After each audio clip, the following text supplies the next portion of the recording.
I hope you enjoyed part 1 of series 3, listening to my semi-professional and civil service career journeys. Enjoy part 2.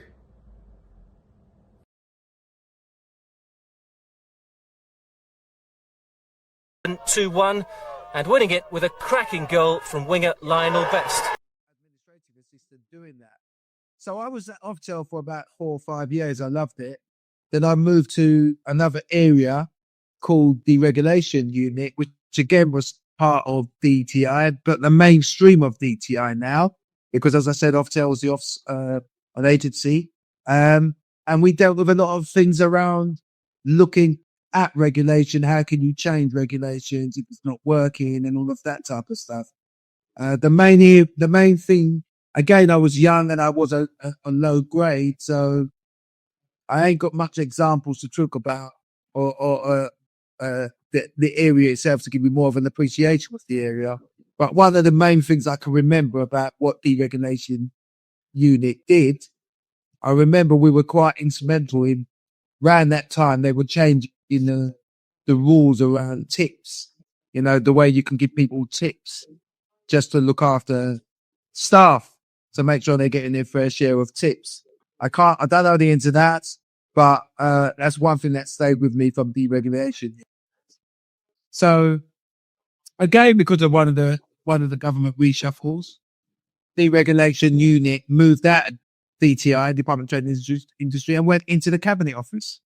And the reason I've mentioned that is because I met some really good people. I'm saying we as a group that left DTI because they were different. The culture in the Cabinet Office was so much different. It was almost like central government. It was almost more like white collar, middle class, white men that was more in senior positions, which is usually in the civil service, but even more so back then. And it was a great experience. But in that department, I met my good friend Vance Dehaney, who again had passed recently. And not only did I meet him when we were young, I probably was about 24, 25. We kept in contact and we were great friends all the way through our lives. And he was one of our directors for BiG. And because he watched me and my whole journey in my semi-professional career and coming out to coaching and my passion for supporting young people, and then start leaving the civil service and then starting BiG. And he was always my advocate and always helping and supporting where he could. And then he was on board as a director, one of the only directors, providing that support as well. So that was brilliant. And I just want to mention Vance Dehaney because again, he's another person who his legacy will keep going on. He done his own. He believed in supporting people himself. But he done his own thing in the background that a lot of us didn't even know until his funeral, the work he was doing. Okay. So humble about it. Mm-hmm. So I just want to say, always thinking about you, Vance, and would always keep your memories alive, like your family and your other close friends, buddy. Mm-hmm.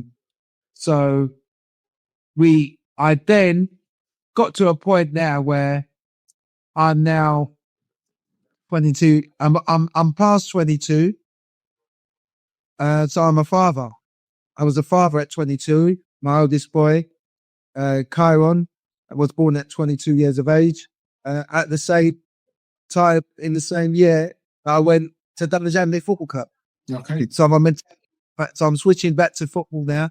My mentality is now starting to change anyway.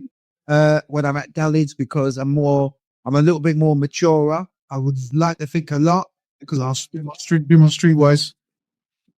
But I'm more of got responsibility. So I need to take things a little bit more serious and be a bit more mindful of my choices.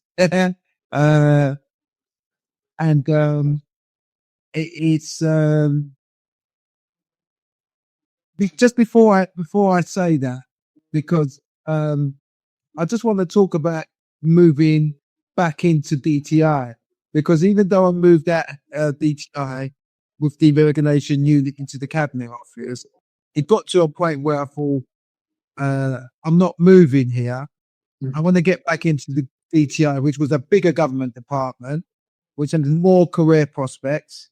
And I felt like it was more my home. So I'd been in the cabinet office for about 3 years and moved back into DTI with another area of work called CII, communication, information industry, which was more about e-commerce stuff, which is another area. So I just wanted to ask, Lionel, so how did, obviously we talked a bit about your kind of civil service kind of journey at the beginning, but how is that coinciding with is the football still happening at this point? Like, or Yes, it's not football or what's wait. One of the beautiful things about the civil service was its flexible working. so you were still playing at Hamlet at Bolton? Okay. Yeah, remember Oftel at 17, all the way to I was about 20, 21, 22. I think I started playing for Dulwich Hamlet either just at the end of my Oftel career or when I moved over to deregulation. I can't remember which one it was. So was Elms the team that you were playing for previously, and then Hamlet, or was it all? Yeah. Elms was where I was playing for from 18 all the way to 22 years of I age. got you now. I'm out to be with everything now. Yeah, sorry. I don't know if I didn't make that clear. There was only one grassroots team I played for before semi-pro football. And the grassroots team manager, Clinton Moore, was very determined to get me involved in senior level football. I think that's for wasting your talent. So he achieved that eventually by the time I got to 22. So what's that? That's 4 years. 4 years. 4 years, he achieved helping me get into senior level football. So now I'm in the civil service because the senior level football, we were playing midweek games over in Birmingham and all sorts of places. Yeah, I mean, pro footballers need a career on the side as well. I mean, the money's not. Yeah. Yeah, I get that. Yeah, absolutely. But why I was saying that where the civil service came into it, which helped with that, because the civil service was a flexible job. We done a lot of flexible working. They were very accommodating. So there was times when I was coming in very, very late, so I wasn't getting into work very, very late. And there was times when I needed to leave early. If we needed to go and have a midweek game, I needed to be leaving at about 3:00 or something like that from work to go and meet the coach and things like that. And it was a blessing that I was in the civil service that allowed me the flexibility. Yeah, I hear him. Yeah, to be able to do that. But so I've come back into DTI. I'm a bit unclear of the ages, but one thing I know, when I got into CII, communication, information industry, that was almost like another new world. I actually got promoted in that job from an administration officer, administration assistant to administration officer within about a year. Again, I kind of found my niche, my purpose. I kind of was doing a lot of resource management stuff in deregulation unit anyway, where I started to build a reputable reputation in terms of making areas' lives easier. I took a shine and a love for Excel spreadsheets and Access databases, and I was very good at using those to customize information, do formulas. I'd started getting more into finance work. I had my spreadsheets that would help with my finance work, and I started building a reputation that, my systems, and I was very good at, helping people learn how to use these things to make life easier for themselves. Almost like the coaching side of my X Factors, because I did do a lot of mini coaching sessions as well, which again is surprising that I do a lot of workshops and things like that, because it's almost like I was quite a natural at these things, if that makes sense, breaking down these things, doing a lot of still shots, making step-by-step guidance and things like that, which again was really something that just kept helping push me up the ladder as I was doing things but more at a higher level. And before you knew it, I was exceeding. But there was their challenges in the civil service, as there still is today, but more at that time. It is still known like not to be practicing and demonstrating diversity and equality as much as it can do. You're still seeing not enough representation of black and ethnic minorities at more senior positions, as well as women. Yeah. And again, that it's a more of a reflection of society than just the civil service, because I do it. in the private sector, you're still seeing that. So, I wasn't no different for me to be impacted by that. I mean, I was moving up the ladder quite easy when it was the lower grades. When it started getting to more the senior grades, that's when it started to become a bit more harder to start moving up. But what I found, which is what I wanted to put the two together, I found the resilience and the tools that I was acquiring whilst I was trying to develop my understanding and football abilities, to keep becoming more experienced in the semi-professional world, was helping me in the civil service in terms of the trying to break through some of those barriers and get over some of those obstacles, and vice versa.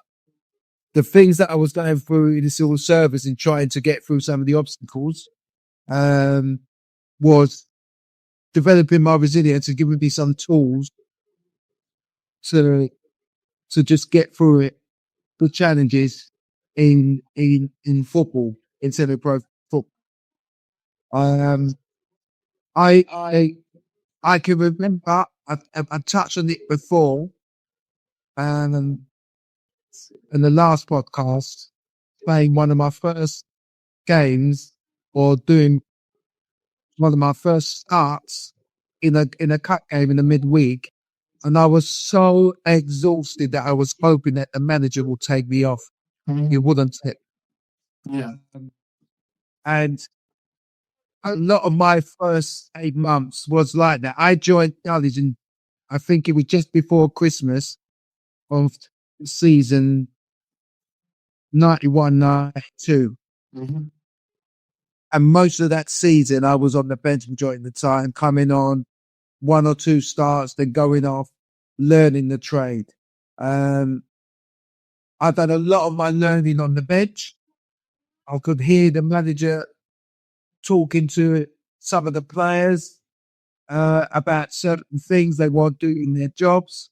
And I do remember, like, one of my starts, the manager said to me at half time, "How do you think you've done?" And I thought I'd done all right. He said to me, "How many crossings did you get in?" I said, "I don't know." He said, 2. He said, "How many crossings did he get in?" Probably to the part of the path. I said, "I don't know." He said, 8. He said, "No, do you think you had a good game?" And I went, wow. I know it was one of the first lessons that I took on board after hearing a lot of the messages as well around football's about jobs, football's about stacks. You can't say you've had a good game if your stats are not high Mm. in your outcome, parts of the different, your output of what position you're playing into that then determines what job you should be doing. Yeah, mate. Seriously, there's KPIs in all positions, isn't it? And it's a job, and that's the Mm. difference between semi-pro football and grassroots football. It's a job. You're getting money for it. It's a job, you know, and it's if you're not doing the job, then somebody else will come in and do it. That's just like where it is, yeah. And that's just like like society, isn't it? Mhm. So I just think I had to really be resilient. I was a nightmare when I was going home most of that first season because I wasn't getting games. I was so frustrated. I wanted to play, but you just got to take it. You just got to be, you know, I was going to matches, sometimes not even getting dressed because I wasn't even in the squad. I was in my shirt and tie for home games, tracksuits, away games, not changing because I wasn't named in the squad. You're going very far. You don't know whether you're going to be in the squad or not. You have to you've got to suffer it. Yeah. Stop, get back on that training grind, and you got to just knuckle down. And then you try to get fitter, try to listen to what the manager is saying, try to produce the goods that he wants you to produce. He knew I was a good player. I knew I was a good player, but actually, it's not just about me being a good player. It's about, am I doing the job that the manager wants me to do? If I'm doing the job, it's going to play me. If I'm not doing the job, it's not going to play me. So it was a very good lesson along that first year and beyond. Second year, I was more of a regular star. I was at Dulwich for about 3.5 years. You know, I went to Croydon. I took a drop in leagues because when new managers come in and things, you know, they've got their own ideas. Don't fancy out. Yeah. They put their own play. That's another lesson that I learned. There is a time when you've got to decide that you've got to go somewhere else because you're not somebody's cup of tea. It doesn't mean that you're a bad player. And ultimately, you know, the aim of the game is that you want to play football. You just described how frustrated you are at not being able to get on the pitch. Sometimes you feel like, sometimes you might be on the touchline and say, I could do a better job than that. And do you know what I mean? And you just don't get noticed. So let me be clear. Well, let me be clear by the two references. The first reference when I was frustrated going home was in my first 8 months when I needed to learn the game. And there was no way I was ready. I was ready to be playing. And I kind of knew it, but I was hungry that I wanted to play. And I was really frustrated and going home and no one could talk to me. But I would conduct myself the right way at football and they wouldn't see that side of it apart from little bigger, you know. Everybody, if you don't see the frustration, then the manager's going to be worried that, he doesn't care that he's not. yeah. It's going to show us on a bit, yeah.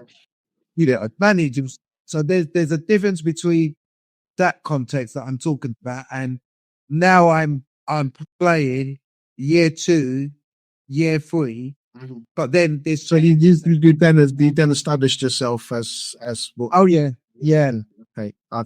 a regular player, and then a new manager may come in, and which he did, and he's bringing these young players or other players that he fancies. Everyone's got their own idea on what they want, and there's nothing wrong with that, you know. And then it becomes a case of that's when you've got to persevere, and you've got to not just walk away when it's easy, but you've got to make a choice at some point. It's like a job when you're not getting promoted. You think, okay, You stick or twist sort of thing, yeah. yeah, exactly. So and the funny thing is, I remember Croydon wanted me to come and play for them. They were in Division 2. We were in the Premier of the Ryman's League. Yeah. And they were in Division 2. And Croydon wanted me to come and play because our old coach, Dixon, you ain't doing Dix? Our old coach at Dulwich was the Croydon manager. And he wanted to bring me over to Croydon. But I didn't want to take the drop, even though I was on the bench and not playing. And this is what I'm saying. You've got to get the balance right. You can't just run away. I don't think you can't, but you can run away just at the time because things ain't going your way. You've got to try and get back in. With a bit of a modern twist on that, really, because I was listening to Talk Sport yesterday, Simon Jordan and Jim White, and they were talking about Raheem Sterling. So Raheem Sterling's basically took a picture of the Chelsea training ground at like 9 o'clock in the evening, and he's been isolated away from the first team squad and been told by Maresca that he's not wanted anymore. So he will not train with the Little squad. So they were like, Simon Jordan and I were talking about him and saying, do you feel sorry for him or whatever? And Simon Jordan was like, no, I'm not having it at all. He's on a lot of money. He wants to stay there for the money, but he could go somewhere else, take a pay cut and play football. So there's two sides to the coin, but that kind of parallels with what you're saying about, do you actually want to play football? And if you do, you have to take that drop, don't you? You do, but I think for me, I can only speak for me. Yeah. I know other circumstances, he's a different person than you or whatever, but, you know, and obviously higher stakes as well. But I think when you want... And you don't know what's going through his mind. You don't know, like, people make assumptions, like the press will make assumptions, everybody's making assumptions. We don't really know what Ryan Sterling's thought process is. We have no idea. Yeah. The media will make up that mind for people by saying, this person's left. You know, you heard with Trent Alexander that he left Liverpool because he didn't get a good financial deal, and then the fans were on his back, etc. No one really knows. No one really knows that apart from that player and the closest, nearest and dearest. I'm just kind of talking about, I would rather go somewhere and play football rather than be training away from my first team, other first team players at 9 o'clock. When they finish in the afternoon, you're training at 9 o'clock at night. Do you know what I mean? On your own. Yeah, but I would rather go. Yeah, I think most people would, but the question is, when do you make that decision and choice? Because you can argue the other side of the coin sometimes, and I think it's too easy for youngsters these days to, if things ain't working out, and running away straight away. Yeah. And that's not building up anybody's resilience. At the end of the day, as I said, I had to be in that. I had to sit in that. I'm talking about when I first went there until I learned the trade to play and establish myself as a first team player.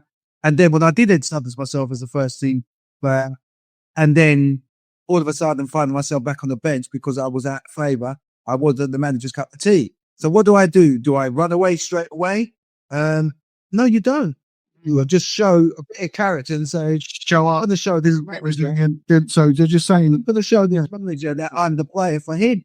But then it will become a case that you've got to then make a decision when you see you've had a couple of conversations with the manager, you watch this, whatever, or it's not just working. Then you've got to say to yourself, you know what? You don't become a different player overnight. You don't become a different player just because the manager doesn't want you. I learned a long time ago, and I say to a lot of the youngsters that I've saw it in my career because I played semi-pro football for 14 years.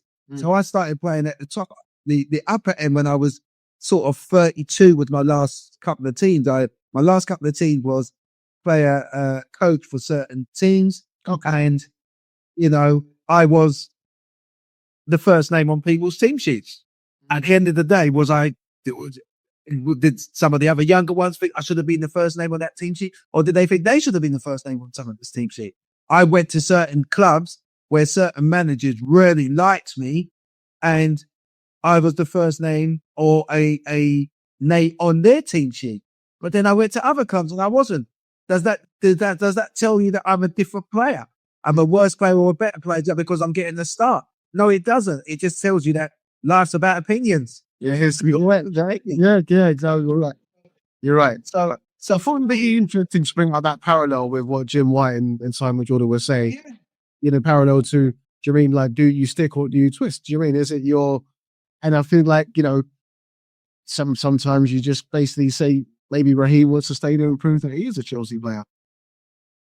Well, I think you try to stick at the top as much as you can, but then you have to make a decision to say, do I got to go backwards to go back forward? And that's what you have to do. And that's what happened to me. Like, you got to remember, Raheem Sterling, I don't know how old Raheem Sterling.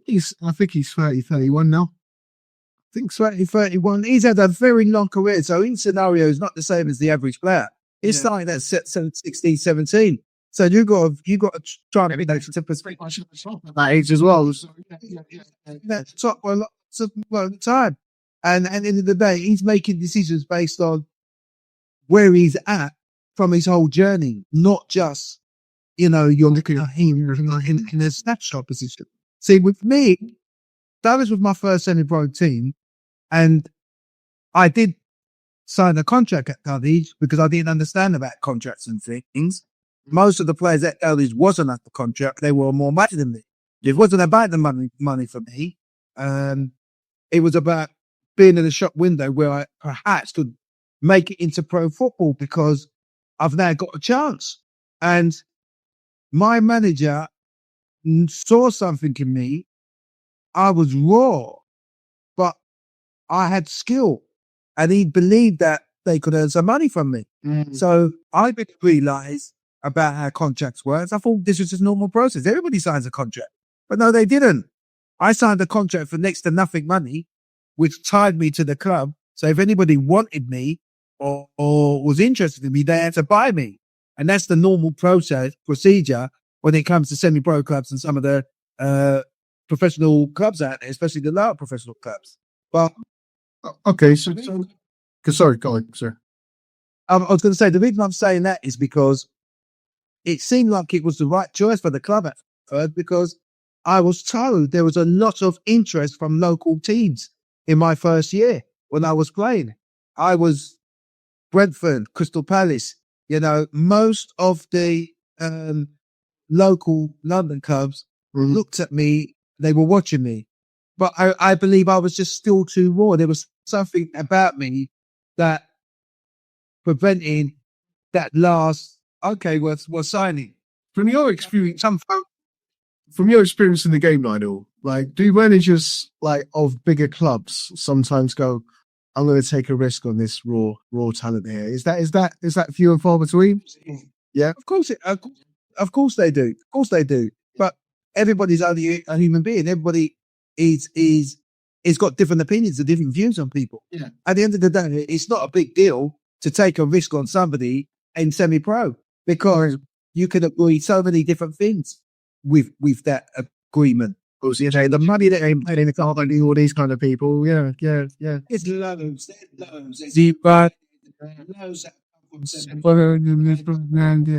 I actually sadly to the youngsters now, because of my experience and a lot of others, semi-pro football is getting into professional football through the back door. Especially if you're used to going through the academy route, or you want to go for the academy route, and you just not had that opportunity or chance to get into the academy. I would say to people, don't worry about that. At the end of the day, there's people that's got into the academy from 9, 10, 11 and still get released along the journey. It's a long journey. But there's people that actually, I've had some schooling in the academy or not, but they go and play semi-pro and then they get snapped up. So I always believe, whereas most youngsters don't know, or even semi-pro and even in their psyche, if they're young, they're thinking semi-pro, what's that? Semi-professional football. They start thinking about semi-professional football when they get to 16 and realize they've got no chance of getting into professional football through the academy. So then they start understanding and hearing, semi-pro football, this, that, whatever.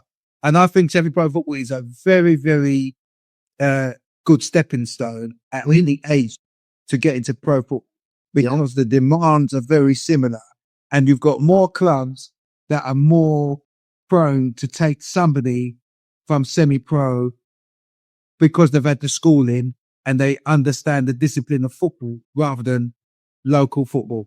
Yeah. Even though that's not impossible either.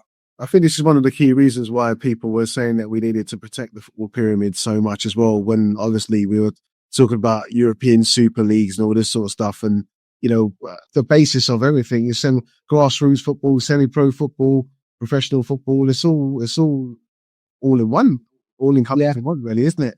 Do you know what I mean? You have to keep that bottom to maintain the top. Yeah, definitely. So I just wanted to sort of just sum up by just saying, I've had some great journeys and some frustrating journeys in semi-pro. It's built my character.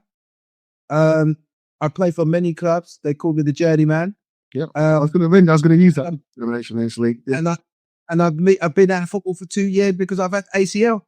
And when I got my ACL injury, I was not under contract with any club, which meant I had to wait for national health for a year. And then I had to rehab for a year. But I was really proud to get back. So just to kind of go through my journey. Yeah, let's hear it. I did eventually go to Croydon at a time when I needed them, not them needing me. When they needed me, they actually put a good deal on the table for me. And I still said no. I didn't want to take the step down. But then it got to a point where I thought, you know what? Needs to be must. I need to play games. I need to get back in the shop window. And it's no good being on the bench now at Dulwich. And then when I approached them, the initial deal was off the table. That's what happened. That's what life's about, because at the end of the day, you're either on top and you can dictate the terms, or somebody else is. Yeah, and that's another thing that I learned as well. So yes, hope you enjoyed episode 3, part 2. One more installment of this podcast left, and thank you for watching. Podcast 3, part 3 is next, and hope you enjoy the kind of conclusion to this particular episode. Thank you very much. Please like and subscribe to both channels, as I always say, and yeah, thank you for watching again. It means a lot.